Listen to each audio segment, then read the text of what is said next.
Good morning, everyone, and welcome to The Total Picture. Today we're getting precise, so let's get started.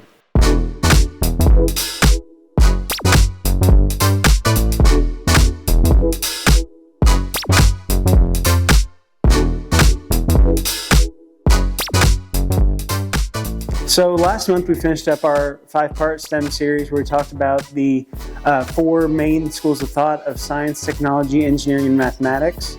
So we're using what we took in that series to answer a question that we've gotten of what is precision agriculture? So precision agriculture is something that we've mentioned on here before. It's what we talk about all the time. It's how we get our work done. It's how we do what we do. It's the school of practice of how we take care of our crops and do our actual farming. So precision agriculture is the school of process of using a lot of technology and data points to continuously monitor our fields. So to say we practice precision agriculture means we look at a lot of things and take time to keep measurements on our fields and on our crops, because it's about understanding how different crops are reacting and working in different soils. And with as many fields as we have in our area, we have to know the difference between one field and another and how we need to treat each and every single hybrid variety in that field. And even with the size of our fields, how we treat different sections of our field with, lower lying areas and higher lying areas. Some areas might have a bit more bedrock underneath them. Some areas might be marsh and hold water a lot longer.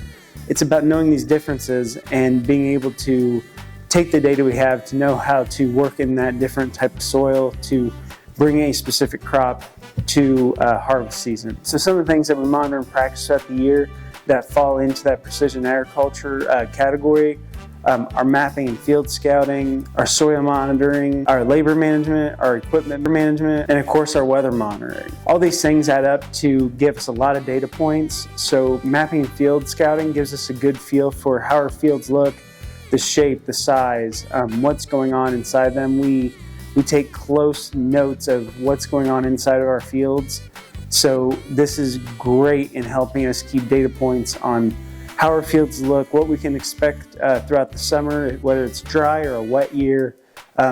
Mapping and field scouting is a big help, especially this time of year when we're making plans and we're starting to get things going to start planting season. And then of course soil sampling is another very important thing that we have to do.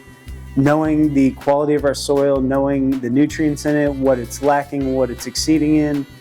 These are all very important. It's good to know what our soil is composed of so we know what we need to give it, what we can do to it, and it's just a really good data point to have so that we can properly plant our fields. If a certain hybrid that we're wanting to plant is more suited for a tougher soil, we might put that in a field that has a little bit of clay in it.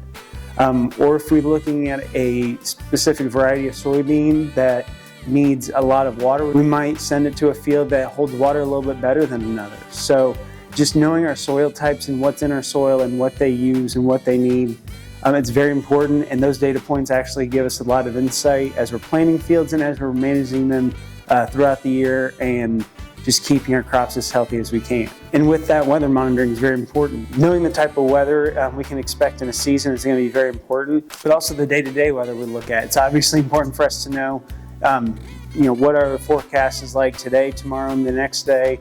As we plan out our weeks and our days, it's important for us to look at patterns in the weather to know, okay, we need to get certain chemicals on our fields, so we need to hit this small window of the dry spell inside this rainy season to make sure that gets done. And there's a lot of other variables that we have to look at from our day-to-day and long-term perspective in the weather so we know what to plan for, what to expect for, and make a good calendar for ourselves to get the job done.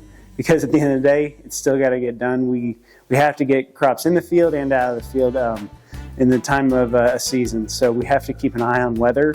And those are important data points for us to look at, like I said, both in the day-to-day, but in the grand scheme of a season and over a course of multiple years, looking at those patterns and seeing what we can kind of expect at certain times a year and plan ahead for those things. And then, of course, we have labor and equipment management.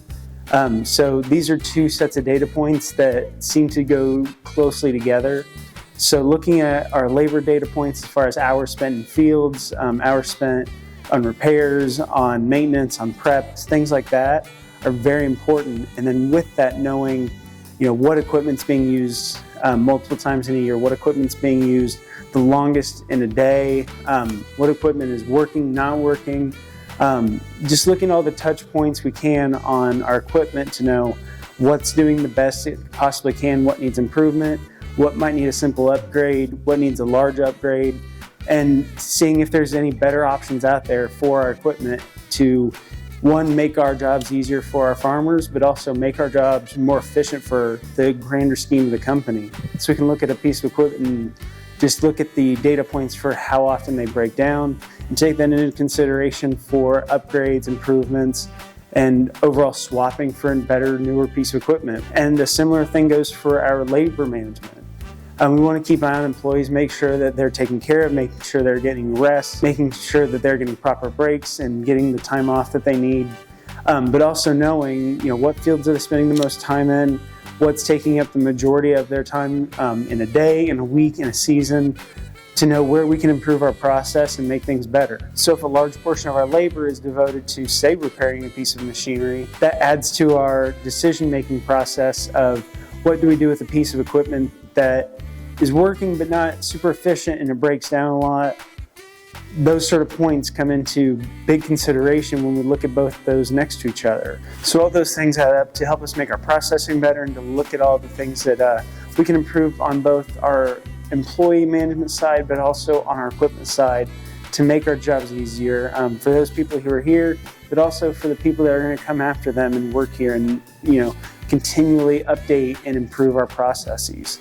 So I know that's a lot to throw at you, but it's a question that we've gotten through our videos of what is precision agriculture, what does it mean for us? And like I said, it's something that we haven't until now really addressed directly, but in all of our content we talk about it. It's in all the videos that we do, laid out in much broader terms and laid out as smaller packages, but that's what it is. Our Path of Precision series last summer, that was a perfect example of what precision agriculture is. That showed a lot of behind the scenes stuff, and what all that added up to was us getting a great corn crop. And it's also going to be in the soybean overview this year that's going to come out this fall. All the things we'll talk about in that have to do with precision agriculture and how we use our tools and data and all of the information that we gather in a year's time to make our soybeans better and to make the process of growing them better. So it's a very big, broad topic of precision agriculture, but it's something that we'd like to shed more light on because it's important, it's big, and it's vast, and we hope that you guys have more questions about it. We'd love to talk about it more, and we'd love to show you a bit more of what it means for us, what it means for the industry. And it's one of those things we're excited to talk about because the more we talk about it, the more it's a focus, not just for us, but the industry and the people around us. And we can continue to improve what we do, make our work better, make the work more efficient, and continue to grow and progress the agricultural profession and continue to see it grow, because that's what we do. We are farmers, we grow. We grow crops, we grow animals, we grow whatever it is, including ourselves, we need to grow. So please, if you have more questions about this, let us know in the comments. But for now, that's all we have. I really hope you guys enjoyed this video. And if you did, please give us a like and subscribe to our channel. And if you want even more content from us, you can follow us on Facebook, Twitter, Instagram, LinkedIn, and TikTok. And if you want even more content from us, you can go subscribe to our monthly Total Focus newsletter. Thank you so much. We hope you guys enjoyed this video. We'll see you soon.